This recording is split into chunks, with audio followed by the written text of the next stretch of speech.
Actor and comedian Joe Piscopo discusses his legendary career and his terrific new memoir, Average Joe. Plus, creator, director, and executive producer Dallas Jenkins of the newly released Season 5 of The Chosen, Last Supper, joins us. The World Open begins right now.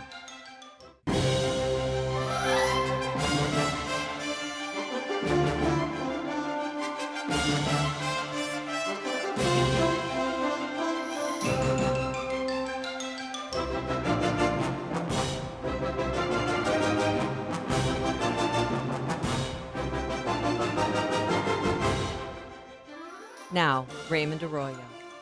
A warm welcome to all of you joining us in the United States and the world over.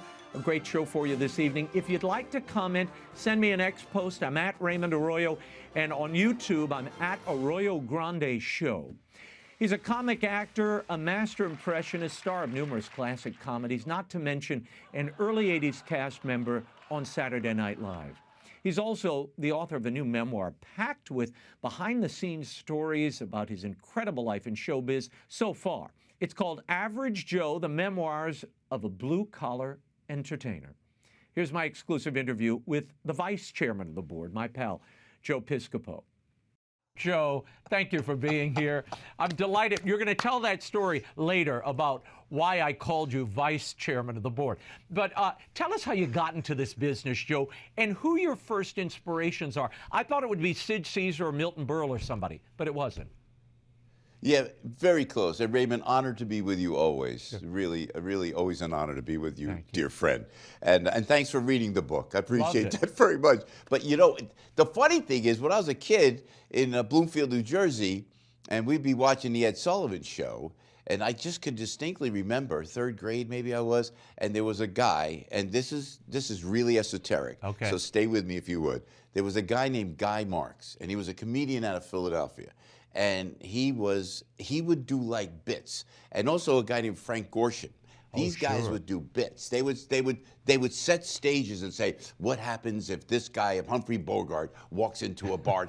I was mesmerized by that. Not Jerry Lewis was always my icon, and you doing the greatest Jerry Lewis interview ever. You know, that's show business legend. We all know that. So Jerry was like a hero to me watching The Nutty Professor back then. Yeah. But these guys and Ed Sullivan doing characterizations, that caught my eye. Not the Alan Kings, not the Milton Berles, not the stand-ups, the guys that would just do characterization. Isn't that funny? I got sucked right into that. Yeah, and they were kind of impressed. I mean, Frank Gorshin was a renowned impressionist. Of course, people know him from the Riddler on the old Batman show, but he was much more than that if you've ever seen his act, you know. But you say you weren't a comic, Joe Piscopo, but why were you in comedy clubs? Yeah. Well, just to get a platform to become a working actor. So when I went and I got out of college, and my father, God bless him, rest his soul, was an attorney, and I knew I should have gone to law school. He could have probably got me into law school, and I would have been with him in Jersey representing, you know, the blue collar workers like Pop did. And I said, let me try the comedy thing, because Ray, I didn't want to like get to an age and say, geez, I wonder what would have happened if I ever did that. So I said, I got to go to the comedy clubs. Let me get on stage. They could see me, and then all I wanted to be is what I am now, just a working actor. Are you working? It's about working. It's about the journey. Never wanted to be a star. Never wanted to be a stand-up comic. So I went. I put like 5 minutes together. Went to the improvisation. 1976, when New York was really rough. You think it's bad now? It was really rough back then. And the story goes, as I said in the book, it was true. I said, let me try audition night, Sunday nights. And I went in, and I went through the Lincoln Tunnel and went around 8th Avenue, came down 9th Avenue, 44th and 9th, the legendary improvisation comedy club. Audition night, there must have been 300, maybe 400 people waiting to get into audition. 400? And I looked at it. It had to be hundreds of people lined down 9th Avenue, right? And I looked at that line, and I kept going, went right back in the Lincoln Tunnel, and I went back home and chickened out completely, you know? Tell me how Ann Mira and Jerry Stiller mentored you. You mentioned that in the book. Oh, the best! I just saw Ben Stiller, and I just told him how Ann and Jerry were such a big influence on me. So after a while, when I went back, we would have to get there at noon to audition, and then at 8 o'clock, Judy, I remember everybody, Judy would come out, she'd hand the numbers out, and we'd get on stage. So you do audition after a while, and then Chris Albrecht, as you read in the book, was the guy that made me a regular. A regular at the Improv meant you had to hang out in the dark, dingy bar till 2:30 in the morning and play before like 4 drunk people. That was a regular, you know. But who was in the bar? It was Stiller and Mira. It was Ann and Jerry, and they were there, and they could not have been nicer. They were just so kind to me, and they said, "Look, you gotta work." And then they said to me, and they said, "You gotta do the commercials." I said, "I could do commercials?" Yes, somebody will come in, they'll see you on stage, you'll be able to do commercials, make money, and that's the money. So if you make money doing commercials, you can really do what you want to do in your career. And they were really influential. Could not have been nicer. We were scared. We were all scared back then. Yeah, of course. And Ann Amira particularly was so nice. They were sweetheart. They gave me the best advice. You want to do commercials, you'll make money, so you could go like this. You remember this, the Italian thing? Yeah. You could do, do what you want. Yeah, well, and Larry David was also a comic at the same time and a writer. Was he on SNL when you were there? Yeah, he was for a minute. And he was like, let me tell you, back in the late 70s, at the comedy scene, and thank you for bringing it up, Ray, the comedy scene, it was like when comedy became rock and roll. Right. It just caught on. I don't know if it was Freddie Prinze Sr., whether it was Rodney, whether it was Robin Williams, it was Robert Klein, whatever it was a perfect mix of, oh my gosh, comedy is hot. Everybody had to do comedy. And so that's when I went in there, and there was Larry David. Larry David was there. And Larry had been there a couple of years prior to when I went in. Yeah. So now Larry he would go on stage, and he would get into like fights with the audience. Right. He would get into it back. What you see on Curb Your Enthusiasm, that's Larry, man. Yeah. He'd be and we would all gather by the little hallway that led to the showroom, from the bar to the showroom. Hey, Larry's on. And you go, Larry, we back and forth with the people, fighting with the people.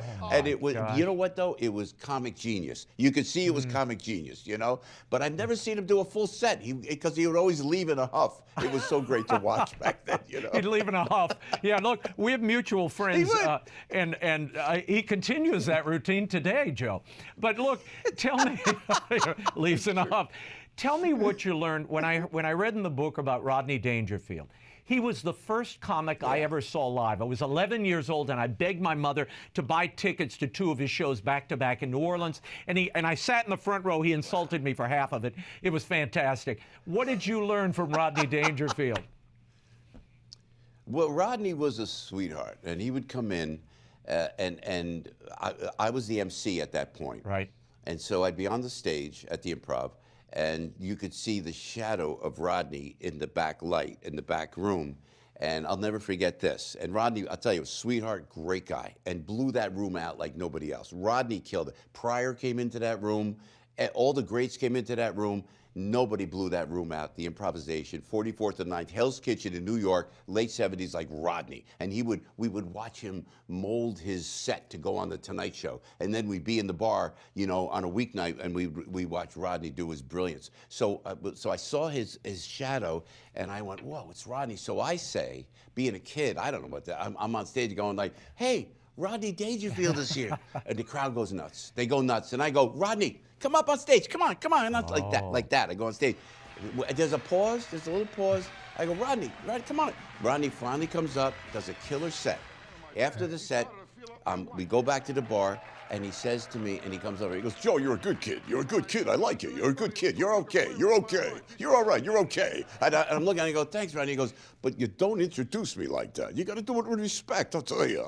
And he's telling me how to do it with respect, the man who gets no respect at all. You know? Is that wild? So that in my mind, like, I love when you're on the air, Raymond Arroyo. You're so polite and you're gracious when you come on our radio show, and when you're doing national television, or your 350 million homes that you go into on EWTN. That is such a testament to your character, by the way, if I may. But I learned from Rodney, and to this day, everybody who comes on my radio show, look who's kind enough to join us. Would you be kind to Yeah, welcome? when I read that, I thought, right? You've never forgotten the lesson. You do it every day, Joe Piscopo, on your radio show. Because, you'll book me for a 10-minute slot on the radio show. 5 minutes is just introduction. So, which I love. Look, it means less work for me. I'm happy. That's why whenever they call, will you do the show? I say, yes, Joe, I'll be with Mr. Piscopo. You bet. Thank you. Thank you for that. I love it. Look, you get booked on the Merv Griffin Show. How big a break was that? And tell people how that led to Saturday Night Live for you. Yeah. Well, so we're at the club, and then people would. The Tonight Show was one thing. That was the high bar. Yeah. And that was Rodney, and that was Robin Williams, and that was everybody, and Pryor certainly. So now, Merv Griffin had a show, and it was a big show, syndicated all around the country, as you know. Mm-hmm. So now people were getting picked up on Merv's show, and Merv's people came to me and said, we'd like you to do 5 minutes. I'm thinking, I'm not a stand-up comic. I'm just up here trying to get a job as an actor, so I can keep working. They said, put together 7 minutes. And so I go, great. They brought me out to L.A., and it was right there in Hollywood. And Merv, a real sweetheart, a great guy, as you know. And it was weird because I was backstage, and then I heard, hey, please welcome new comic from New York, Joe Piscopo. And I came out, and then I remember in the clubs, this is little things I remember. One of the comics said, look, the cameras are high, the audience is low. If you are low, you're not going to be making contact with the camera. Keep your eyes to the camera, which was great advice. Right. You see how we used to talk back in the clubs then? It was all a great learning process. So I'm doing my bit, and the audience is laughing, and I want to go into the crowd, but I stayed, and the hit was really good. Now Saturday Night Live is ending its run with Lorne in the original cast, and they're looking for new talent. They sweep all the comedy clubs. They sweep, and you know what? No one gets nothing. Nobody hears anything. Oh, maybe there was a guy named Richie. Maybe Richie got in it. Nobody got nothing. So now I had a friend writing with Jean Domanion, who they put in to replace Lorne Michaels, and she needed a utility guy. And my buddy who was writing, John DeBellis, goes, hey, Joe Piscopo does impressions down at the Improv. Why don't you bring him in? I go up to the 17th floor. I do an audition for Jean. She loves it. She goes, come to the audition when we have everybody in. And now that was an honor. And to be able to do that, I must have bypassed 5,000 people who everybody wanted to replace the original cast. I didn't want to replace the original cast. You couldn't replace the original cast. Yeah. It was Gilda Radner. It was Billy Murray and Chevy Chase, Belushi and Aykroyd. You can't replace that cast. Yeah. So I went back and forth with my agent, with Chris Albrecht. I said, Chris, they want to see you. Don't ask me to do this. I can't do it. So the audition comes. I'm there. Paul Rubens was there. Pee Wee Herman was there. Gilbert Gottfried was there. We were all there auditioning. And there must have been hundreds of people. And you know what? I could care less because I didn't want the job. So I think that's why I got hired. Right. I was so flippant. I did Sinatra. I was calm. And they probably thought, hey, this guy, if he's calm now. Yeah, he'll be great. They made the offer, and I still didn't want to do it. But then my agent said, you're doing Saturday Night Live. You got to do it. Wow. And we did it. And the first 10 shows weren't easy. I'll tell you, they were tough, they're going back and trying to replace the original cast. Almost an impossible task, my friend. But you're paired with so many incredible people. You and Eddie Murphy particularly are the standouts of that second cast. What was the key to that chemistry that you two had, Joe? Yeah. Tell me about the timing. Ray. Yeah. It's like, I just saw him at the SNL 50, and there's a connection there. But Eddie has that connection. He's a magic kind of person where he has a connection like that with everybody. So, but I remember they called me and they said, we got a young kid from Long Island, and he's a comic, and we want you to read with him. So I went back up to 17th floor. Now, I had been hired at that point. I believe I was hired at that point. And I went up, and there's a kid, young kid, 19 years old, from Long Island. Never heard of him. He was, because the Long Island clubs are one thing, Manhattan clubs were something else, And I said, hey, he goes, meet Eddie Murphy. I said, Eddie, how are you? Joe Piscopo. It was like magic right there at that second. up in the 17th floor. I remember exactly where he was seated. I remember the chairs. I remember the location. And you just connect. Some people you just connect with, and he was one of those. And I think a lot of people will tell you that about Eddie Murphy. But then they had us read. They said, you and Eddie got to read the word association sketch that Richard Pryor and Chevy Chase did, you know, where they went back and forth, very politically incorrect. Yes. So now now you got suits in the room, right? You got suits in the room. And you got the producer, and you got the writers, and you got the suits from NBC. And I'm reading the Chevy part, and Eddie's doing Pryor. And Eddie's to my right, and I'm reading it, and he is crushing it. He's crushing it. He's 19, and I felt the energy. I felt how, I said, this kid is like a comic genius. Like, you could just know it. You just knew it. I mean, fluent, not a reckless abandon, and I knew right there. And I said, Eddie, hold on a second. So I went in and talked to Gene Domanian, and there's some NBC executives, and we closed the door, and I said, and I was with my buddy DeBellis too, and we said, this is the next Pryor. You got to hire this kid. NBC wouldn't do it. They thought he was too edgy. Is that the wildest thing?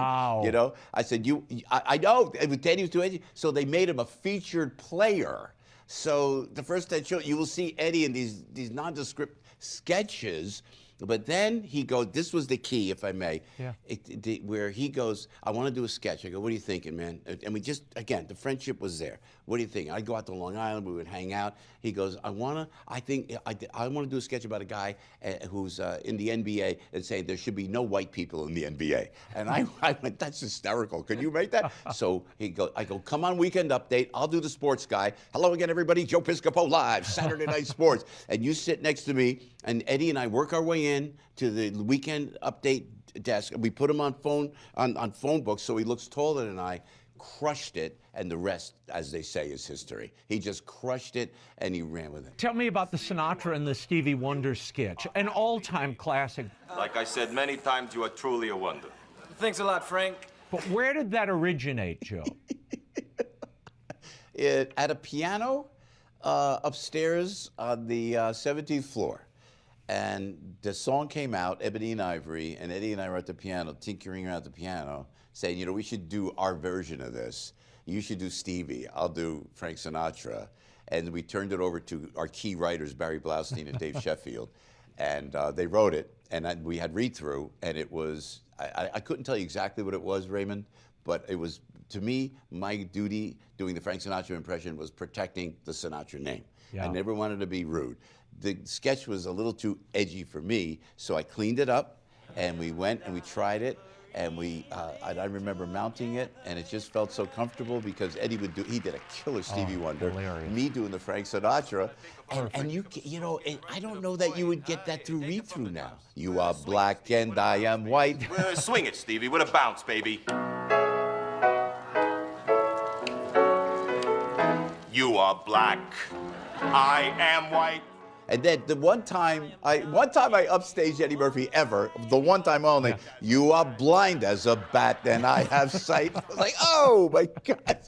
It was so over the top, but by the grace of God. And right in character, Joe. Right in character. Look, and we'll talk about Frank Sinatra in a minute, but let's talk for a moment about being Italian. I know it's very important to you. Your dad, who was a lawyer, had a credo. Tell me what that was and how that Italian family you grew up with really shaped everything that was to come.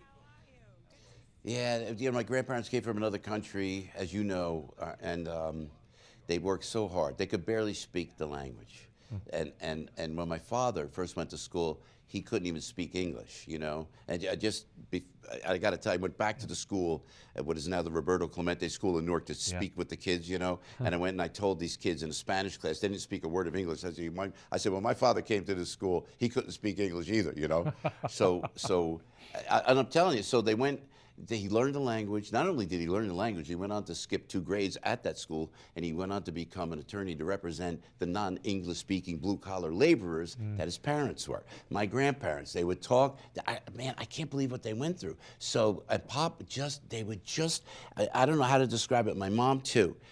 There's no rewards for being parents or coming from another country, learning the language, loving America. My father loved this great country, and that's everything I do on the radio. It's my parents, you know. But when my mother just passed away last year, rest her soul. You know what? They don't get a plaque. They don't get a trophy. They don't get, like you and I. We always get acknowledged by an organization, and we do a speech. And we go, thank you. We take the plaque. We put it on our office. You get a little plaque. Nothing. My parents, nothing. They just did what they wanted to do, onward and forward. My pop served in the United States military. Here's an Italian family that came from Italy. Now Mussolini starting the war. Where do they send? My grandparents would say, look, we're Italian. You're not going to fight against the people in the village. They sent my father as an Italian American over to Italy to clear the villages where he was brought up of the Nazis that were in there, and to put the bombs on the plane of the B-24s and the B-17s so they could bomb the heck out of Berlin. And I'll tell you what, that is a legacy that I will never match. Tell me your father's credo. What, onward and forward and forward like that?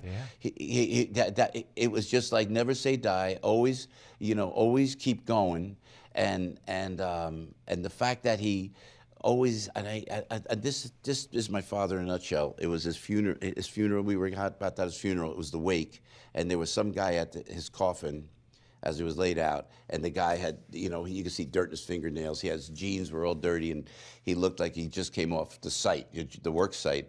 And I said, can I help you? And he goes, no, I just wanted to pay respects to your dad. He goes, I got hurt on my truck, and no one got me money. I was down and out. I had nothing, and your father took my case to court, and he won, and I'm here to pay my respects. That's my old man right there. Wow. You know what? That's my father. Onward and forward, though.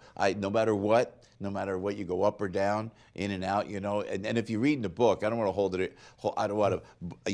go on and on now, but he got shot by some crazy person. He was shot 3 times in the arm, the stomach, and the leg while he was an attorney, and he gets hit. And it was in Passaic, New Jersey in 1961, Ray, and he leans against the building, and all his friends came over to him. And it was just an arbitrary, crazy, shooter.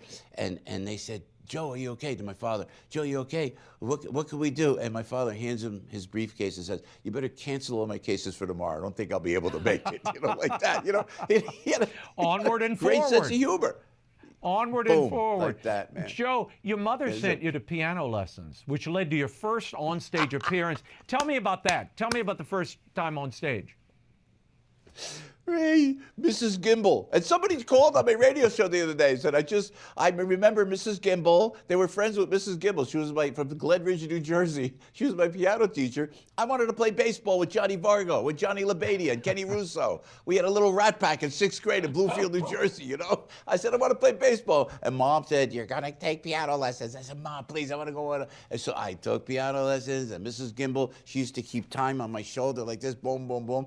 And I learned everything, and then we used to have these recitals, and then where the parents come, at the end of the whole, music season. So we had a recital. We had to do like a Mexican theme. So they had sombreros, and it had and we had like a fake donkey on stage. We went big time back then. So it was like and so we did our little Mexican thing, whatever it was, and then we went backstage, and then Mrs. Gimbel goes, oh my gosh. I go, what's the matter, Mrs. Gimbel? I'm in 3rd grade. She, what's the matter? He goes, we left a donkey out on the stage. Oh. We left it out. I go, I don't miss a beat. I go like this. I got it, Mrs. Gimbel. I'll go get the donkey like that. So I walk out on stage, and there's a full crowd, and I walk out, I looked at the donkey, it's just me, and I did this on stage. I said, hey, what are you doing? Like that. And I'm 3rd grade with this. Place broke out in immediate laughter. There was my comfort zone. That's what I found out in 3rd grade. This is what I got to do. It's like addictive, kind of. Yeah. I felt it, and to this day, the comfort zone is like on camera. The comfort zone is on stage. I think you feel the same way, Mr. Arroyo. You guys wore ties. I can't believe it. Very hip guys. Hi there. How are you? Very nice. I wore a tie to a TV special. How are you? It's prime time. We like to keep it clean. You know what I mean? This is a very important question, Joe.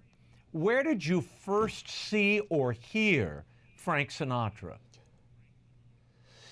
As my father would take us to school every morning, God bless him, And when we switched, we went to a different school, and he would have to drive us about 20 minutes up to the school.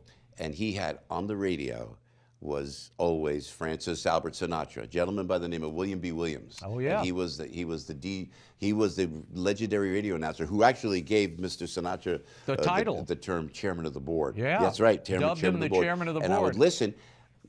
But you know what, Ray? You would dig this because you're great musically and you sing great. And that's why I just love everything that you do, my brother, really. You're very But kind. I couldn't decipher between Vic Damone, Tony Bennett, or Frank Sinatra until I started listening in that car, which was a Chrysler 300 convertible, man, Robin Egg blue with an engine that you couldn't make today, you know. And I would listen to that's where I got hip to Mr. S, was with my dad like that. And then my father goes, when I wanted to go into entertainment, he said, you want to be like anybody, use Frank Sinatra as your role model. I'm in Bluefield. When we went to Mario's barbershop, you know, we'd go in Bluefield, and then you'd walk in and there were two pictures, the Pope and Frank Sinatra, and Frank Sinatra was above the Pope in Bluefield, you know what I mean? So it was like, no disrespect. That was like my family too. Yeah, they always had Sinatra. Always had the pride of place. Look, well, here's what amazes me, Joe.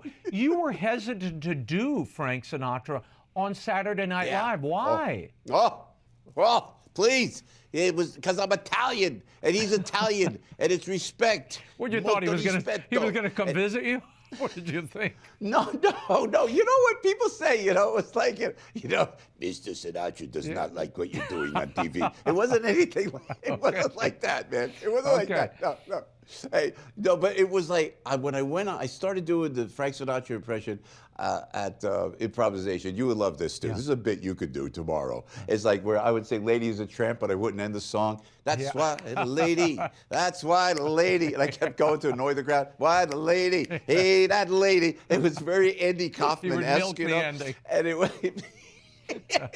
Which was kind of true, Joe. So that, yeah, you know what I mean. Yeah. You know what I mean. Yeah. So now when I did it on SNL and I did the impression at the audition, and I remember I said I'd love Mr. Sinatra. He says the word you, and I sang, I don't stand a ghost of a chance with you.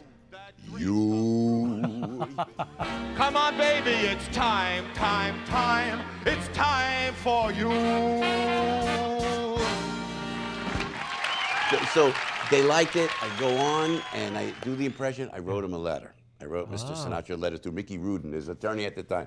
This is not to be disrespectful. If it bothers you in any way, Mr. S, my father told me you're the #1 Italian American. I will cease and desist, you know. And you know what? I didn't hear anything. And I do it again. We do it again. And then sure enough, I get an invitation in the mail, all gold embossed, from the Friars Club. And it's an invitation to the roast of Dean Martin.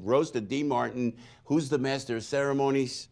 Francis Albert Sinatra. He's the man, and that's where he gave me the okay. And that's when you first met him? Yes. Yeah, it was Cavett made the introduction, because I went in and I do this bit on stage, but there was Sammy Davis Jr., you know, and Sammy was, what a sweetheart, Sammy. Hey, man, yeah, man. And you never knew where Sammy was looking because of his eye. You know? Hey, man. It was like that. You know, but a sweetheart of a guy. And then Dean Martin, I saw there was, and I was 28. I wasn't even 30 years old. And I'm among my hero. Angie Dickinson was there. Shirley MacLaine. Milton Berle. It was really great. So Cavett grabs me, and Dick's a great guy. Cavett's a great guy. He goes, hey, come here, Joe. I want to take you someplace. So he walks me all the way to the back of the room, a little private place.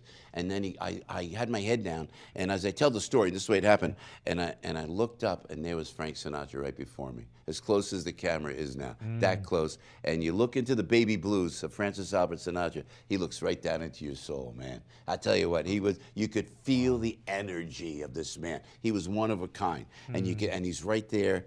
And Cavett goes, Joe Piscopo, Frank Sinatra, and I actually froze, you know, and we shook hands, and it was very nice. And I didn't know if he knew who he was, but I'm going to tell you exactly what happened. Yeah. Then later on the dais, this is the way it really happened. Yeah. I dramatize it on stage a little bit, but because you know, you and I, we don't tell lies. You know, we go to confession if it happens. Tell it but straight, you know, Joe. I'm going to be honest with you. So I'm on the dais, And then Frank Sinatra is down on the stage at the podium, introduces me. And when you hear the old man, Mr. S, as we affectionately refer to him as the old man, he goes, Joe Piscopo, this kid's great. He does me. He's Italian. Please welcome the vice chairman of the board, Joe Piscopo. Boom, like that. I go, whoa. So I go up there. Now I do what I did at the audition to Mr. S. He's to my left, D. Martin's to my right. I'm a kid, man. And Mr. S is right there, and he's got a Jack Daniels in his hand, and he's got a cigarette in the other, going, right? And now he's watching me like this, right? He's watching me like this. And I go, I don't stand a ghost of a chance, and I go, with you, like that. And he takes a beat, and he goes like this. That's pretty good. That's pretty good. So I take the moment to say, hey, can I call you Frank? And he says, no. Like that. It was great. He said, hey. I'll tell you what, biggest laugh of the night. It's like, you're a good kid, but don't push it. Right? I remember, and I'm aging myself, Joe. I remember watching Solid Gold, which I never watched. I only watched it because one time Frank Sinatra hosted, and Frank introduced you to do an impression of him on Solid Gold. Yeah, in makeup. Yeah, the whole so it was like, so I got the call, and when Frank Sinatra called, he would call. You never asked where you're going, what am I doing? You never asked that. If you got a call from, it was Susan Reynolds who called, his PR person, Mr. Sinatra would like to hear, you go, got it. You just go, got it. And you're going to find, all you do, they send the plane tickets, they send the car. It was like a whole nother era, And we go, and he goes, they want you in makeup as Frank Sinatra, to Frank Sinatra. I go, you kidding me? So I bring Kevin Haney out, and then I got to the studio, I'll never forget, and then I went in the studio, I said, is Mr. S here? And he goes, yeah, he's in makeup. So I said, can I say hi to him? He goes, yeah, he's in makeup. The door's closed in makeup. I go over, I'm scared out of my mind, and I knock on the door. The door opens, and there's one of my heroes, Frank Sinatra, my father's hero, and he's sitting, he's got a members-only jacket on. He's got his elbow on the makeup chair. I remember he had his foot out on the footrest, and he had these really cool-looking 1980s boots on, Ray. You know what I'm saying? It was the epitome of awesome coolness.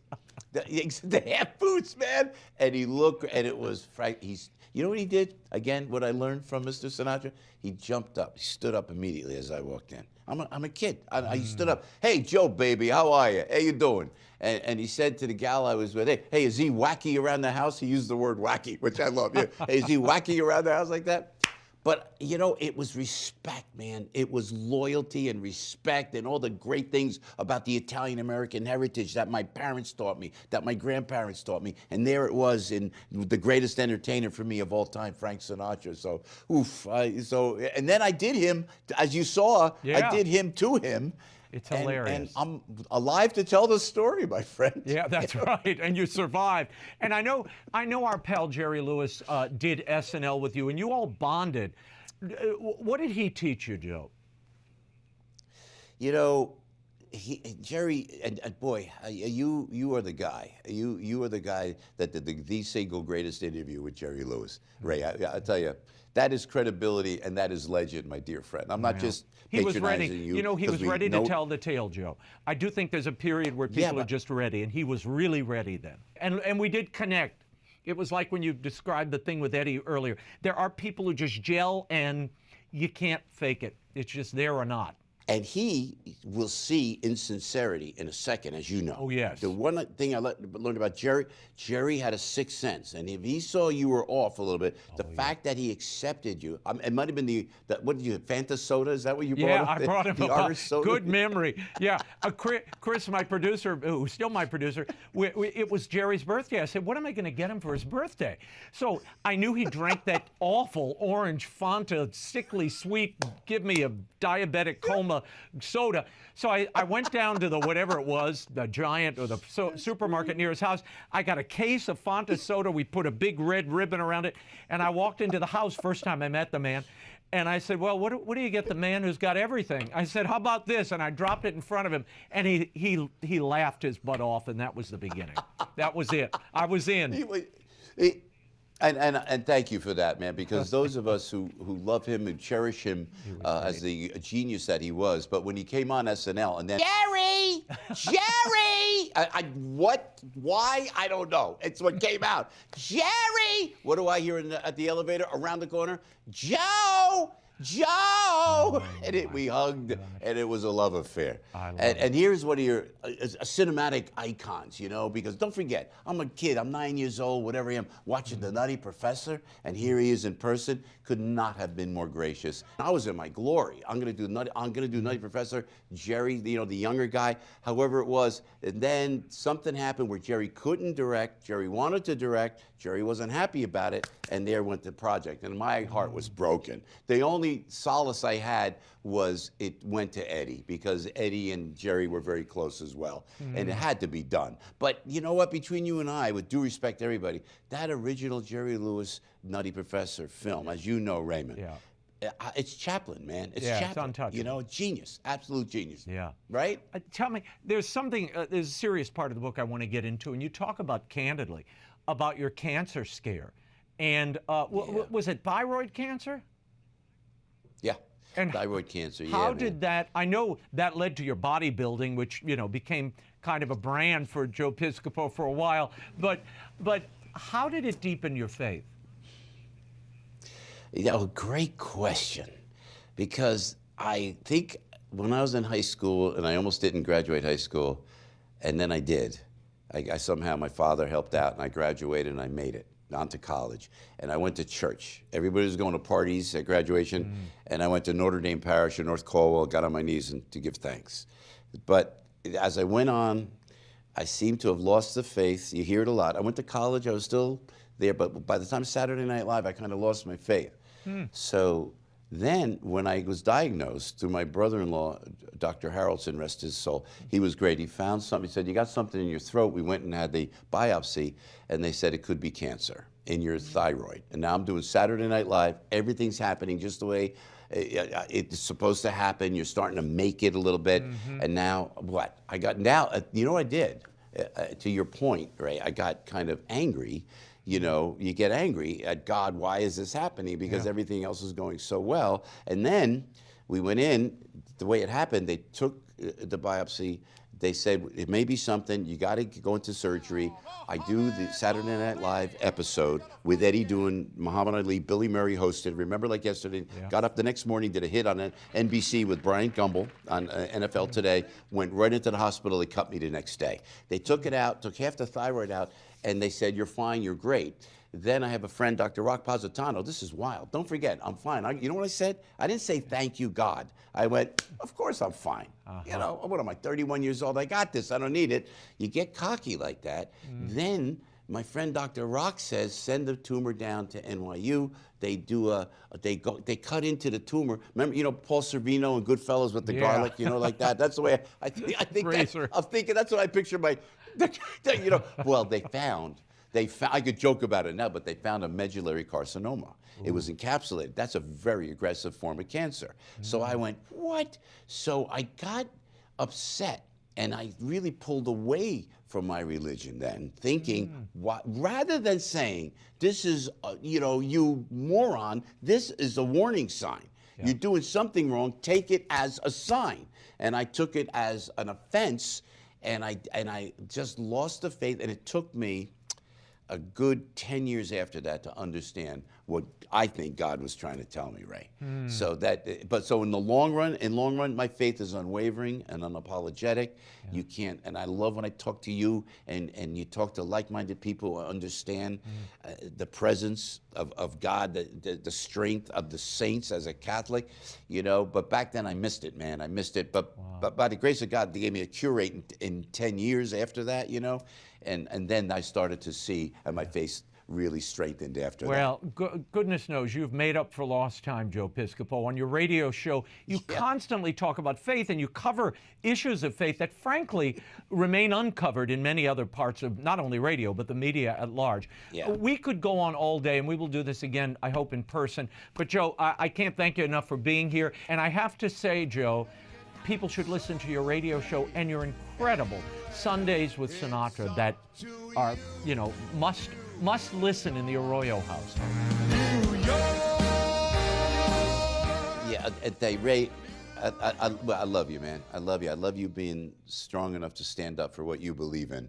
Thank you. God bless you indeed, Ray Arroyo. Thank you, my Godspeed, my friend. Honored to be with you. Thank you. Average Joe, the Memoirs of a Blue-Collar Entertainer by Joe Piscopo is available at bookstores everywhere and online. This week on the Arroyo Grande podcast, I sat down with Dr. Daniel Amen. He's a psychiatrist and founder of Amen Clinics. We talked about how to maximize brain health, raising mentally strong children, and how to avoid dementia. This is an important show. Take a look. I see a lot of parents, they never want to let their kids fail. And I guess the flip side is the drill sergeant parent. You know, you're not good at anything, you'll never amount to anything. What's the balance there? Firm and kind. Whenever you don't know what to do, go to those two words. The best parents are firm. When they say something, they mean it, and they expect it to be complied with. But they're kind. I always say, think of the best coach you ever had. The best coaches notice what you do right, and they teach you so you can be better. The worst coaches, the worst parents, notice what you do wrong, and they never let you forget it. And so bonding requires time, actual physical time. There's an exercise in the book I love. It's called special time. 20 minutes a day, do something with your child wants to do. And during that time, no commands, no questions, no directions. It's just time to be together. If you're like, my child will never talk to me, it's probably because you're not spending enough time with them and you're not listening. And then active listening. Stop talking over them. Stop trying to cram, the 30 or 40, 50 years of experience you have in their heads. They're going to pick up just by living with you what you think and what you know. Your job is to help them learn how to think. And you do that through listening, asking thoughtful questions, and not giving them the answer. The full Arroyo Grande interview with Dr. Daniel Amen is on YouTube at Arroyo Grande Show or wherever you get your podcasts. Check it out and subscribe so you don't miss an Arroyo Grande episode. You can visit RaymondArroyo.com. All the links are there, and this is a really important show for your brain health. You know him as a director of the wildly successful streaming hit The Chosen. I recently joined him on the set of the show to discuss the release of Season 5, The Chosen: Last Supper. Here's my exclusive interview with Dallas Jenkins. I want to start with Left Behind, and you apparently haven't been left behind. Your dad is Jerry, who best known for the Left Behind series. What did he teach you, Dallas, about not only storytelling and an approach to storytelling, but maintaining a franchise, which is the hard part? Yeah, that's a really good question. I got a front row seat to a lot of things with Left Behind that parallel what happened with The Chosen. And because I was there, I was able to learn a lot. Now, yes, being raised by a storyteller helps, of course. But I also saw how the Left Behind series started very small, started to grow, word of mouth started to grow, and then all of a sudden it exploded. And it became the thing, right? And I watched him not get more self-involved or arrogant or proud or self-reliant. It was the opposite. He got more humble. He got more surrendered, more desperate for help. And that was the biggest thing. And as we've seen this happen with The Chosen, where The Chosen started from nothing and then started to grow and then all of a sudden exploded, I was able to lean on him a little bit and go, I feel unworthy of this. What is going on here? And he said, welcome to the club. And I'm like, this reminds me of when you were on your knees this whole time during Left Behind, just asking for help to manage it. And yes, to your question, to maintain the franchise. And that's, I think the only way is to lose the ego the whole time. If I can maintain this surrendered posture that I found right before The Chosen when I had a big career failure. And I was like, I just want to be in your will. I don't care about the results. Well, if suddenly when the results start coming in and you start caring, you're back to square one, and God have mercy on my soul if I go back there. So I want to follow in his footsteps. Well, that surrender is a real strong theme, not only with yourself, with Jonathan Roumie as well. Yeah. This idea, you were kind of up against the wall. You had this movie that didn't do what you wanted it to do, fantastic movie, you were with a big Hollywood studio. You said at that time you did not want to be known as a Christian filmmaker. And yet, following that, you're making these small films for your church. Yes. How does that add up? Well, some of it's about semantics and public marketing and whatnot. When you hear the term Christian film, Christian filmmaker, at that time, I was almost embarrassed by it because it brought with it a connotation. Well, it brings a bias among some people who don't understand fully what it is. Yeah, and they don't want to watch anything that's quote unquote Christian or faith-based. It implies that it's only for a certain group of people, and it also carries with it the weight of a lack of quality in a lot of people's minds. I mean, the faith-based, I've been part of it for many years, and faith-based film world and TV world has always been a little bit behind, so I kind of wanted to distance myself from that. And but yet, I still had a very strong passion for Christ-centered projects. I just didn't want them to have this label slapped on them that said, "This is not for you." Yeah. I surrendered all that. At the time, like you mentioned, I started doing these short films for my church, stories of Christ, but from different perspectives. This whole concept of not changing the story, but maybe telling it from someone else's viewpoint was an interesting way to kind of recharge the battery for those of us who've heard these stories so many times. Well, there was something you said at one point. You said you equated your journey to the feeding of the 5,000. Yeah. How did that eternal math work itself out in your head? Well, it didn't work itself out in my head. It was from somebody else. I was at home alone, literally drying my tears and my wife's tears as we were experiencing this career failure. And out of the blue, while we're trying to wrestle with this and wondering, am I supposed to be in this industry? And genuinely saying, maybe I'm not meant for this. Yeah. Maybe I shouldn't be doing this. I mean, this was not that long ago. This is in 2017. And God just put it on my wife's heart, Amanda, as clearly as if it was an audible voice. Read the story of the feeding of the 5,000. So we're like, okay, we've heard this 100 times. Let's see what we can glean from it. What does God have for us? So we open it up and we're reading the story, and we're noticing a few things we hadn't noticed before, such as the fact that Jesus wasn't surprised by their hunger. He's the one who had actually been talking for 3 days. It was actually his fault they were so hungry. He brought them to the desperation point that they were at so that he could satisfy the miracle that they needed. So that was notable, but we couldn't quite glean what he had for us from it, and the numbers weren't growing like they did with the feeding of the 5,000. So we're thinking, maybe it's not for us. That night at 4 o'clock in the morning, while I am busy doing a post-mortem trying to understand everything and writing out a big memo, I get a message from someone across the world, literally in Romania, who just felt led by God out of the blue to just, didn't say hi, didn't say hello, didn't say heard about your movie, just said, remember, your job is not to feed the 5,000, it's only to provide the loaves and fish. And I looked around, I'm thinking, did my computer record what I was talking about with my wife today? That AI is getting real good. Yes, I'm thinking, how did this person know what we've been wrestling with all day long? And I've met him since then. He was a guy I barely knew, just a Facebook friend. And he just said, God just put it as clearly on his heart as he had on my wife's heart. Tell Dallas, it's not his job to feed the 5,000, it's only provide the loaves and fish.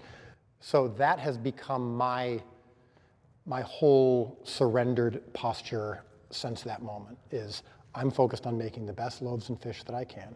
We're sitting on this set right now. I'm filming right now, while I will be in a few minutes. Yeah. That's my loaves and fish. I'm not thinking about whether there's one person watching or 100 million people watching. I'm not thinking about whether I'm going to see a YouTube video that calls me a heretic or a YouTube video that calls me the greatest filmmaker who's ever lived. None of those things can impact the work. None of those things can matter when I'm making the loaves and fish. It's up to God to do the multiplication. I'm just here to watch it happen. Feed them. Organize the people into groups of 50 and 100. Gather up 12 baskets to distribute the loaves and fish.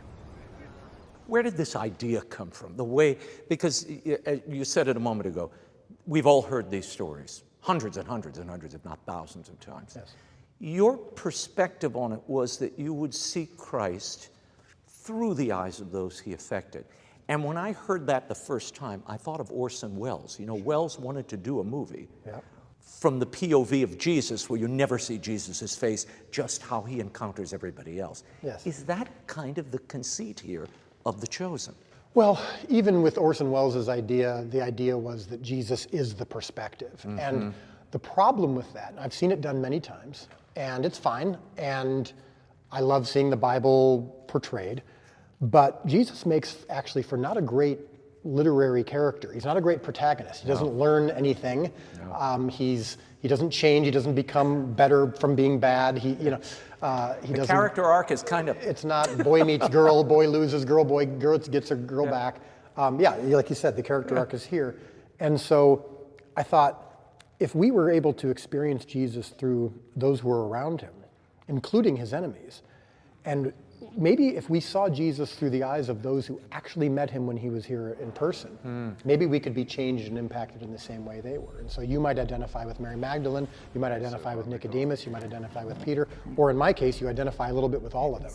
But then seeing how they were impacted by Jesus and knowing their stories before they met him has really seemed to be the secret sauce. This is part of a longer conversation, right? There's more clarity coming. Let's give him some time, Andrew.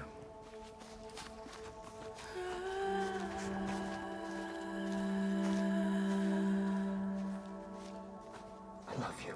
I don't identify with Mary Magdalene. I just want to go on the record and say that, okay? Maybe Nicodemus or one of the others, Okay, but good. not Mary Magdalene, All right, good to know, okay? good to know. No demons cast out. Tell me about the process. I see you running around here. I know you were rehearsing, you're prepping scenes. You've got multiple stages here that you're working in, sound stages and standalone streets. How does the process work of actually writing the episodes? I know you write with 2 other collaborators. I mean, and we're writing right now. I mean, as we're filming season 5, in between setups, I'll sometimes go to my trailer and work on editing notes for season 5, notes on season 6 writing. Tyler, Ryan, and I are the 3 writers who write every word of the show, and we get together before each season. We plot out the major points, and we plot out the 8 episodes, and then they write the first drafts. And then get them to me, and then I put my stamp on it, and that's the final draft of it. But that process doesn't stop. The train has left the station and isn't going to slow down anytime soon. Tell me about this crowdfunding model, which is pretty extraordinary that you coined, but now you've gone to a nonprofit model. How is that working out? And B, do you have the money for the season you're currently shooting?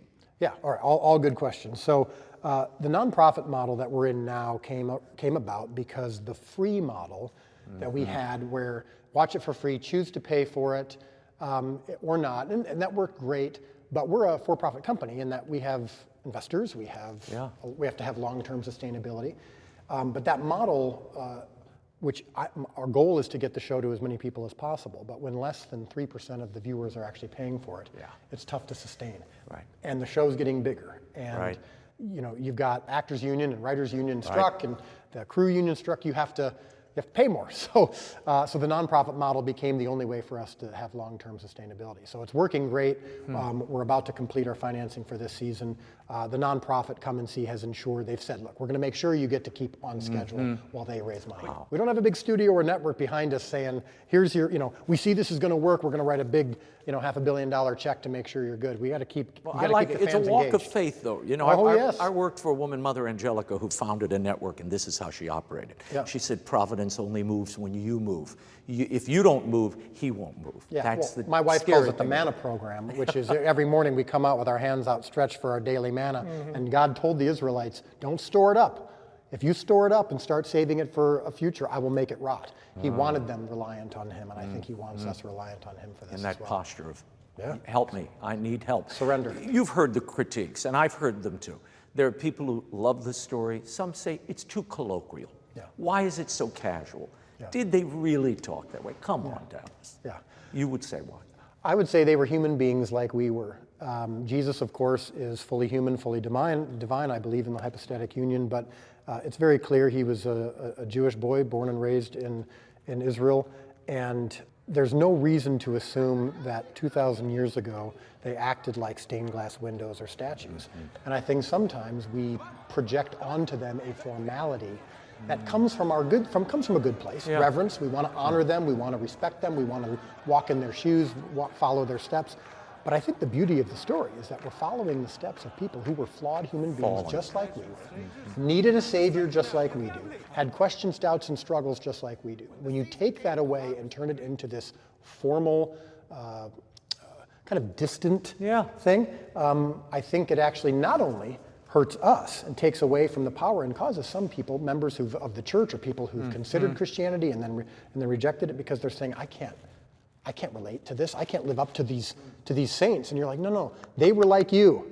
They just recognized their need for a savior. I've read a lot of commentary, critiques of the Chosen. People saying it works for this reason, it works for that reason. I want to know from you, why do you think it's resonating now more powerfully and frankly in a far larger way than when you started this project, when you first conceived it? The timing of this has turned out to be somewhat transcendent. I mean, our culture globally and here in the States is more tribal than ever.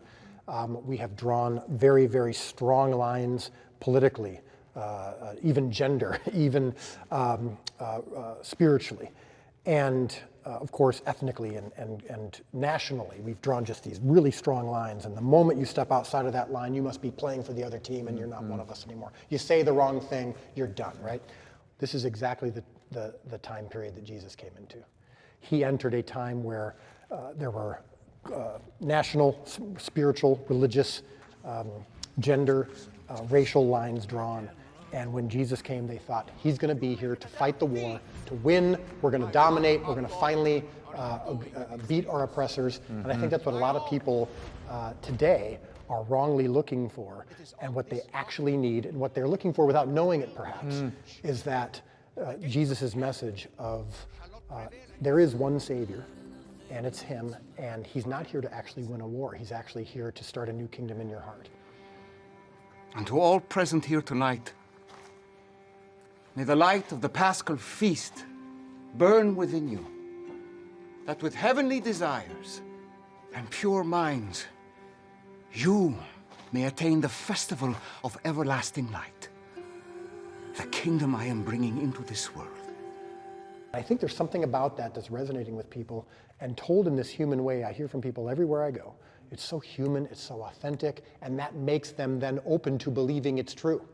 Because it doesn't feel fake, it doesn't feel presented, it doesn't feel performed, it feels authentic and real and human, and that makes people think, man, that actually could have happened, and maybe I can experience the same change and the same surrender that they did. Dallas, thank you for the time. Thanks so much for having me. Season 5 of The Chosen, Last Supper, Part 3, directed by Dallas Jenkins, hits theaters Friday, April 11th. For showtimes and tickets in your area, you can visit thechosenlastsupper.com. The entire season will stream in June on Amazon Prime. That is all the time we have for now. Look, we're preempted on Holy Week, but I wish you a blessed Easter and Triduum, you and your families, and I hope we'll see you again on April 24th. Until then, you can find me on Arroyo Grande Show on YouTube, and we'll be scouting the world over for all that is seen and unseen. On behalf of the staff and crew of EWTN News, thank you for watching. I'm Raymond Arroyo. Bye now.